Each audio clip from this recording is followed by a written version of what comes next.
Assalamualaikum warahmatullahi wabarakatuh. Nah, pada bab pertemuan sebelumnya kita telah mempelajari tentang besaran dan satuan. Nah, pada bab ini kita akan mempelajari tentang vektor. Nah, vektor merupakan salah satu besaran yang mempunyai nilai dan arah. Nah, pada pertemuan kali ini kita akan melakukan percobaan, yaitu menghitung resultan dari vektor gaya yang bekerja pada benda, yaitu saat kita berikan beban dan saat kita mengukur sudutnya. Di sini ada alat dan bahan yang kita gunakan. Yang pertama yaitu 2 buah tiang statif, kemudian benang, busur derajat, dan 3 buah benda yang kita variasikan. Nah, langkah pertama pada percobaan kali ini yaitu kita gantungkan benang, ikatkan benang pada tiang statif.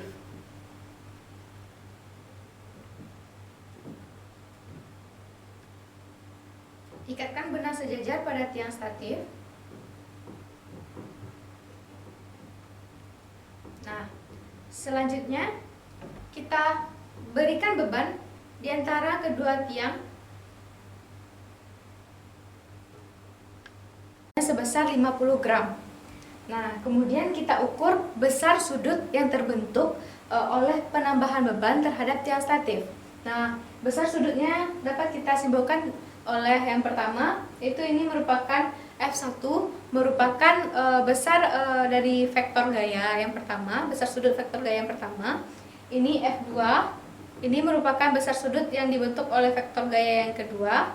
Nah, ini merupakan F3, ini merupakan besar sudut yang terbentuk oleh vektor gaya F3. Nah, kemudian kita lakukan pengukuran. Nah, besar sudut yang terbentuk oleh resultan gaya oleh vektor F1 yaitu sebesar 150 derajat. Ini dapat Anda Ibu lihat, besar dari titik sini ke sini. Nah, ini baru besar sudut oleh F1. Kemudian masukkan ke tabel pengamatan yang ada seperti contoh yang ada di depan. Masukkan besarnya pada sudut F1. Nah, kemudian lakukan pengukuran pada sudut F2. Besar sudut F2 itu yang ini. Nah, lakukan lagi pengukuran pada sudut F2. Nah, ini sudutnya.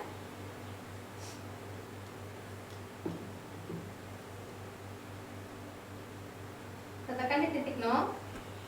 Nah, kira-kira dapat Anda Ibu lihat besar sudut F2-nya sebesar, hitung dari titik dari garis yang dari nolnya sampai ke ujung benang sebesar 110 derajat.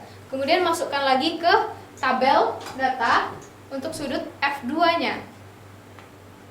Nah, untuk yang ketiga kita hitung besar sudut yang dibentuk oleh resultan vektor gaya yang ketiga, yang di sini. Lakukan lagi hal yang sama seperti yang tadi. Nah, ini dari titik 0 sampai ke garis gaya yang dibentuk.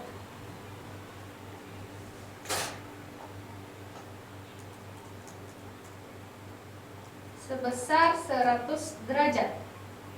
Dapat Anda lihat. Nah, masukkan lagi ke tabel data untuk sudut F3-nya. Nah, lakukan pengukuran lanjutan dengan memvariasikan massa beban. Yang pertama, kita tambahkan beban sebesar 50 gram lagi. Jadi total bebannya yang kedua yaitu untuk massa beban sebesar 100 gram.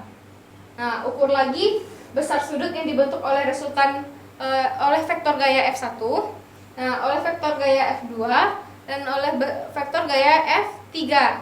Nah, kemudian masukkan lagi ke tabel pengamatan kedua dengan besar sudut F1, F2 dan F3-nya. Nah, langkah selanjutnya variasikan lagi beban dengan menambahkan beban satu lagi 50 gram lagi. Berarti total beban ketiga untuk percobaan ketiga itu sebesar 150 gram.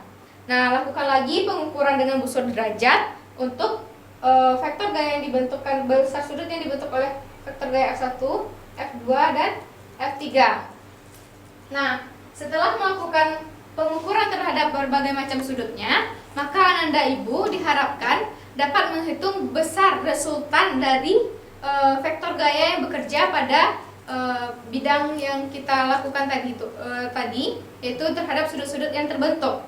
Nah, dari sana Ananda Ibu bisa juga menganalisis pengaruh penambahan beban terhadap besar sudut yang terbentuk tadi. Kan ada 3 sudut. Nah, kita akan mengetahui pengaruh dari penambahan beban terhadap besar sudutnya.